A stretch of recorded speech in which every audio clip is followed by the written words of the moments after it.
সম্মানিত বিনিয়োগকারী ভাই বন্ধুরা, আজকের বাজার কেমন যাবে এই নিয়ে একটা প্রেডিকশন করার জন্য আপনাদের সামনে হাজির হলাম। আমরা এখন যেই চার্টটা দেখতে পাচ্ছি এটা হচ্ছে গত 3রা সেপ্টেম্বরের চার্ট। এখানে আমরা মার্কেট কিছুটা স্লো দেখেছি, তারপরে পজিটিভ মুভমেন্টে রয়েছে।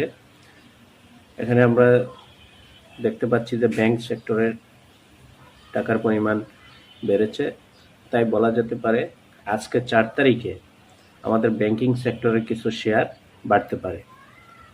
এর মধ্যে ব্যাংকিং সেক্টরের কিছু উল্লেখযোগ্য শেয়ারের নাম যদি আমরা বলি, তার মধ্যে রয়েছে সিটি ব্যাংক, আইএফআইসি ব্যাংক, তারপরে হচ্ছে Jamuna bank, BRAC bank, NRBC bank, Dhaka bank.